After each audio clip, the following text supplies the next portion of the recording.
그래야 이제 그 숫자 같이 성장하는 거라고 생각하고요. 제가 이 분야나 20년째 하고 있는데 결국은 중요한 게 참여인 것 같아요. 수명성 중요하고 수익성 중요하지만 결국 누가 참여해서 어떻게 바꾸는가 가장 중요합니다. 이렇게 많은 분들이 관심을 갖고 또 나라 살림에 또 차대 예산에 같이 함께하는 것이 이렇게 좋은 일이라는 것을 다들 알고 오신 거가 참 좋습니다. 오늘 자리를 통해서 이러한 서로의 이야기들을 공유하고 나누면서 앞으로 이제 참여 예산이라는 각 지역이나 서울이나 이곳의 살림살이에 저희 주민들이 참여하면서 또 보다 더 발전되고 성숙화된 그런 주민정책을 함께 걸어갔으면 하는 바람입니다. 오늘 우리 청년석 위원님과 오는 과정에서도 너무 안타깝다. 자치구에서 하는 참여 예산이 정말 진정으로 주민의 실질적 참여를 보장하고 또 권고하고 그것을 활성화하는 그런 방향의 정책으로 가지 않는 것 같다. 굉장히 많이 형식적이 된 것 같다면 굉장히 안타까웠습니다. 시대가 그냥 우리 발 앞에 바로 오지 않습니다. 우리의 마음과 열정에 따라서 그런 변화를 만들어가는 것이 실질적 변화의 주체가 우리 깨어있는 시민들 또 참여를 실질적으로 실천적으로 에너지를 갖고 발로 뛰면서 노력하는 그들이 없이는 작은 변화 오지 않는다고 생각합니다. 여기서 보면 지금 사업의 목표가 60년, 68년, 100년, 230년 이렇게 되어 있는데 실제로 이걸 한 페이지로 놓고 보면 정말 터무니없어요. 우선 성인, 노인, 어르신이라고 있죠. 노인이어야 되는데 성인이 붙었어요. 그리고 더 기가 막힌 건 경제적 취약계층 아동을 대상으로 뭘까요? 따라 붙인 거예요. 이런 거 많이 볼 수 있어요. 따라 붙인 거고 어르신이 패스트푸드? 따라 붙인 거예요. 이 사업의 내용으로 그냥 매몰되지 말고 좀 떨어져서 좀 더 실질적인 효과를 나타낼 수 있으려면 어떻게 하는 게 더 좋을까라는 관점으로 여러 사람들과 같이 이야기해보고 내용을 만들어보면 좋을 것 같습니다. 네, 이게 지금 이제 사랑하는 놈이라는 온돌방 내부의 사진인데 어떤 느낌이 드시는지 모르겠어요. 이게 너무 깨끗하고 사용감이 없지 않나요? 이게 이제 공동 육아 공간을 쓰겠다 이렇게 했던 방인데 공간만 만들어주면 우리가 알아서 잘 활용하겠다는 거였는데 과연 이 활성화를 위한 그러면 비품까지도 정부 예산으로 마련을 해야 되는 것인지 아니면 주민들 스스로 활성화를 위해서 애정을 갖고 저 공간을 비품을 스스로 구비하고 노력해야 되는 것인지 그런 고민을 좀 하게 될 것 같습니다. 아마 오늘 발표하는 사업 중에서 가장 많은 예산이기도 하지만 리모델링은 1억 2천이 쓰일 수도 있지 않을까 해가지고 열어봤더니 사업 예산 1억 2천 중에서 75%가 화장실 대보수, 그 다음 내부 인테리어, 시설 내 휴게 공간 조성, 그 다음 에어컨이 없었으니까 천장용 에어컨을 설치하겠다라는 사용으로 실제로 사용이 됐었고 그 부분을 저희 모니터링단과 함께 확인할 수 있었습니다. 저희가 모니터링을 했던 사업 중에는 단순하게 이제 건축 도로물의 개선 이런 부분도 있었는데 사실 주소만 딸랑 있고 그 부분을 가서 확인하는 거는 이게 어느 부분이 개보수가 됐고 실제로 최근에는 새로 설치된 시설물을 쉽게 확인할 수 있지만 2, 3년 된 시설물은 이미 주변과 너무 융화가 돼가지고 어느 부분이 개보수가 됐고 어느 부분이 했는지는 일반 시민이 정보공개 청구를 혹은 관련 공무원들에게 직접적인 답을 듣지 않고서는 시민이 참 모니터링 하는 데 되게 어려움이 많았습니다. 이런 수혜자 설문조사를 했을 때 이렇게 했었던 분이 다 좋았다 이런 내용도 있었고 이후에 어떻게 하겠다 이런 내용도 좀 있는 거죠. 발전하려면 어떻게 해야 되냐, 그러니까 컨텐츠를 좀 더 만들고 실제 일을 할 수 있게끔 지자체와 유관기관과 긴밀한 협조를 하겠다까지 이 하나의 보고서 안에 다 들어있는 거예요. 혹시라도 이 사업이 하셨던 분이든 은평구의 어떤 분이든 만약에 제가 의견을 준다고 하면은 좀 더 많은 분들이 할 수 있는 기회를 줄 수 있는 걸 좀 만들었으면 좋겠다는 거고요.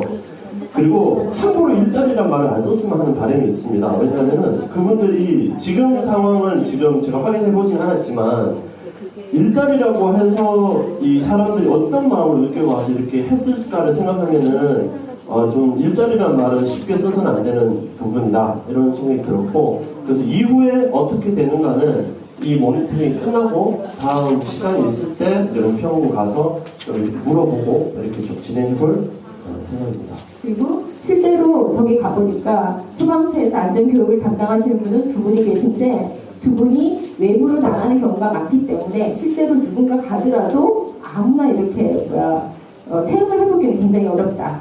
그래서 이용자 수를 확대할 필요성이 있고 다 자원봉사자나 다른 부분을 이제 써서라도 어떻게 좀 잘 할 수 있는 방법이 없지 않을까 그런 생각을 했습니다. 돈 같은 공무원을 어떻게 움직이느냐 결국은 사람 문제라고 저는 생각이 들었고요. 그래서 예산 모니터링 다는 이제 교육을 저희 시민들이 받잖아요. 근데 시민들이 받기 전에 공무원들한테 먼저 교육을 필요하다 저는 그렇게 생각합니다. 앞으로 좀 더 이렇게 받아달라는 식으로 뭐가 부족하다. 이제 4년이라 2014년도 사업이거든요. 그러다 보니까 지금 2018년도니까 지금 뭐도 망가지고 뭐도 이렇게 되고 뭐도 이거 되고 이런 얘기만 할 수 있는 거예요. 우리가 무슨 일이 있습니까? 아무것도 없잖아요. 그죠? 이 부분에 대해서 한 번 우리가 듣고 싶다. 안 그러면 우리가 현장을 좀 같이 한번 갔으면 좋겠다. 못 갔어요. 그리고 자료 이메일로 보내주신대요. 오늘도 얘기했지만 이 시간까지 10월 16일 저희들 17일 갔다 왔는데요.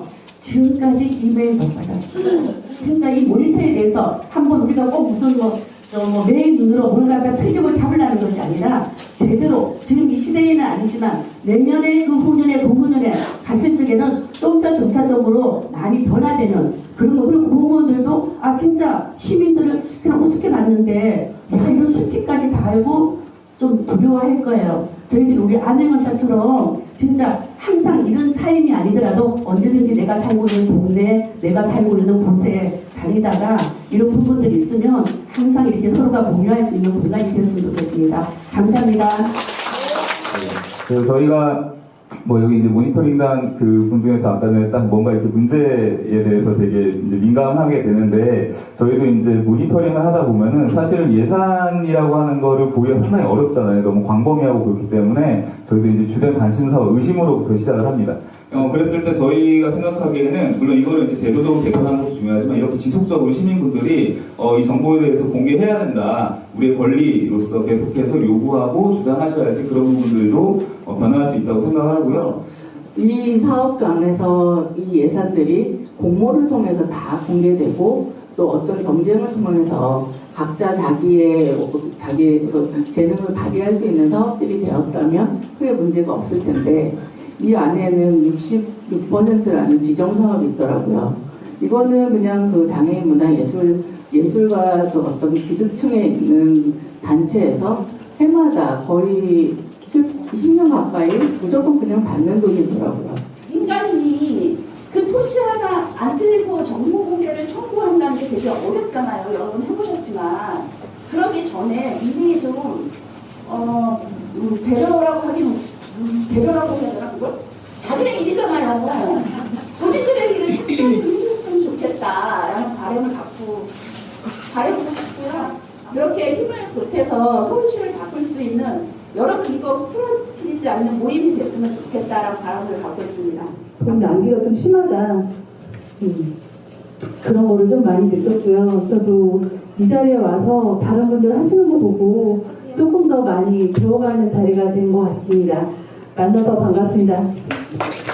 공간도 소개하고 관심 주제에 대해서 이야기 손님을 초대해가지고 내 경험도 공유하고 서로 힘든 일들 때 같이 이제 위로도 받고 이런 모임인데 이제 작년에 처음에 했었고 이제 제가 본격적으로 하게 된 거는 올해 7월인데 동작에 계신 활동가분들끼리 그 동남권의 그 시민활동이 굉장히 부족한데 모여서 어떤 협력을 한번 해보자 이런 얘기를 나눴습니다. 네, 그래서 예산 모임에 참여를 잘 못하시잖아요. 기존에 많은 문제의식이 있으신 주민들이 그 부분에 대해서 그러면 이제 신생 아무것도 모르는 초짜인 아마추어 시민들은 어떻게 이 모임을 엮어나갈 수 있을까? 몇 년 거쳐서 지금 상당히 많이 정착되는 것 같지만 이게 또 시장이 바뀌고 구청장이 바뀌면 언제 또 뒤집어질지 모르는 아주 쉽지 않은 과정이다라는 생각이 들고, 그러니까 이런 것을 계속 유지하는 힘은 바로 여기 계신 여러분들이 좀 더 힘을 내실 수밖에 없지 않느냐라는 생각도 들고 저도 열심히 하겠습니다. 공무원이 사용하는 단어를 이용해서 보고서를 만들고 그 사람들이 사용하는 언어를 써서 가서 뎃뎃거리지 말고 나의 의견을 정확하게 전달을 해라. 그리고 한 뭉뚱그려서 민원인이라는 취급을 받지 말고 시민 개개인의 이름으로 취급당하는 그런 시민이 되자. 저는 그렇게 말씀드리고 싶어요. 이 나라의 예술 정책을 담당하는 문화체육관광부라는 데는 그냥 기득권이나 아니면 단체 크기 아니면 단체 머릿수가 많은데 그들의 의견을 들어주는 그런 기관. 이의를 제기하면 거기서는 항상 그 담당관이 바뀝니다. 이런 형식을 통해서 정말 그 똑같은 좋지 않은 그런 몇 억이라는 예산, 1년에 9억 이상의 예산이 그런 식으로 없어집니다. 일도 많은데 옛날 사업 가지고 와서 어떻게 되냐 물어보면은 분명히 화도 나시고 하는 것 같아요. 그래서 그런 분들이 가서 할 수 있는 어떤 권한과 뭐 시간과 또 그에 대한 교육과 또 그걸 하려면 또 예산도 필요하지 않습니까? 네, 그리고 이 세 가지를 좀 완비해서 다음 내년에는 해봤으면 하는 마음입니다. 감사합니다.